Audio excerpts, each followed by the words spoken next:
हर दिन हमें कुछ नया सीखने को मिलता है और मेरे आज के इस वीडियो में मैं आपको कुछ ऐसी बातें बताऊंगी जिससे आपको अपने बारे में और बेहतर जानकारी होगी, अपने आसपास सभी महिलाओं के बारे में एक बेहतर जानकारी होगी। So basically today's video is obs and gynae simplified.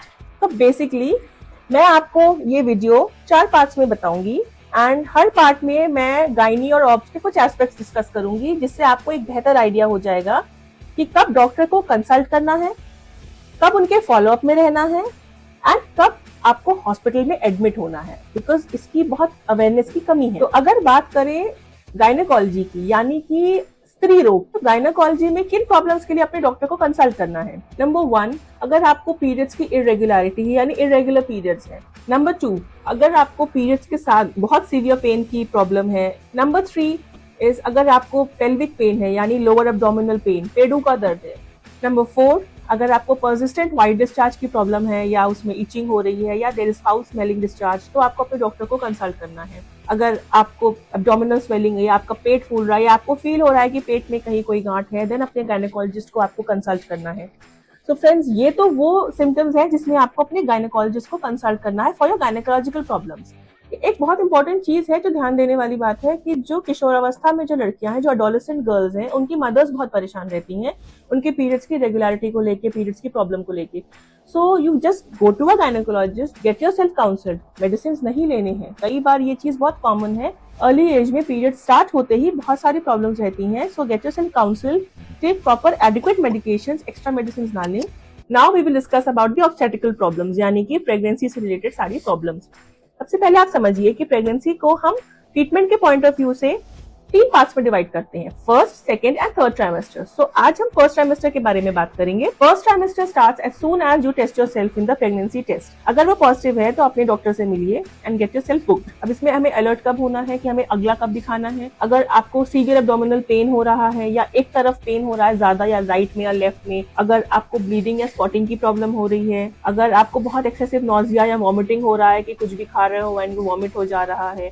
एक होता है टॉलरेबल लिमिट में वॉमिटिंग करना, जो कि बहुत कॉमन है, that is because of the pregnancy hormones. लेकिन अगर आपको इनटॉलरेबल वॉमिटिंग है, कुछ भी ओरली ले रहे हो and you are vomiting that, और आपको बिल्कुल वीकनेस हो रही है एंड आपका ब्लड प्रेशर फॉल कर रहा है, then you need to get yourself admitted और अपनी ट्रीटमेंट स्टार्ट करना है। एंड अपने डॉक्टर के फॉलोअप में रहना है। जो फर्स्ट विजिट में आपके टेस्ट कराए गए हैं उनको आपको चेक करवाना है, रिपोर्ट्स चेक करवानी है एंड प्रॉपर डाइट लेनी है अपने डॉक्टर से कंसल्ट करके। इस बात का ध्यान रखना है कि आपके पर्टिकुलर केस में किस चीज का परहेज डॉक्टर बता रहा है, किस चीज को आपको खाने को मना कर रहा है, क्या लाइफस्टाइल में चेंजेस करने को बोल रहा है। You have to keep that in mind. So keep yourself updated and a very happy first trimester. I hope gynaecological problems तो आपको समझ में आ गई हैं। फर्स्ट ट्राइमेस्टर प्रॉब्लम्स में कुछ आपको समझ आई हैं। Now coming to the second trimester part. Now as the pregnancy advances into second trimester, things also get a little complicated. यहाँ पे हमें ध्यान देने वाली चीजें बहुत सारी हैं। Bleeding, pain, excessive nausea, vomiting तो है ही, जैसे हमने फर्स्ट ट्राइमेस्टर में डिस्कस किया। Second trimester takes a toll on the patient. थोड़ा सा विजिलेंस बढ़ाना पड़ता है, थोड़ा फॉलोअप बढ़ाना पड़ता है, बिकॉज यहाँ पे अब आपका ब्लड प्रेशर इंपॉर्टेंट हो गया, ब्लड शुगर्स इंपॉर्टेंट है। हमें डिटेक्ट करना है कि पेशेंट को प्रेगनेंसी इंड्यूस्ड कोई प्रॉब्लम तो नहीं हो रही है। तो अगर आपको हेडेक रह रहा है या आपको एपिगैस्ट्रिक पेन है, तो you have to consult a doctor. Second trimester में बेसिकली आपको अपना टिटनेस का वैक्सीनेशन कराना है and if you are RH negative pregnancy तो आपको उसका भी वर्कअप कराना है। In that case second trimester is very important. Second trimester में ही आपको पहली फीटल मूवमेंट फील होगी, अपने बेबी का पहला मूवमेंट फील होगा।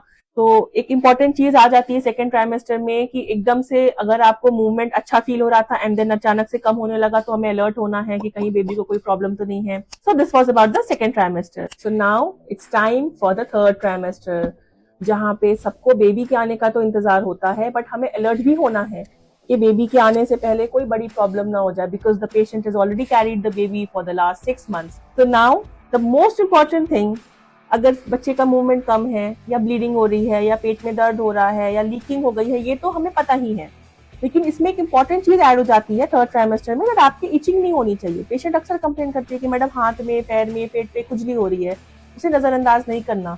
It can be an early sign of a grave consequence, तो उसको आपको नजरअंदाज नहीं करना, अपने डॉक्टर को तुरंत कंसल्ट करना है।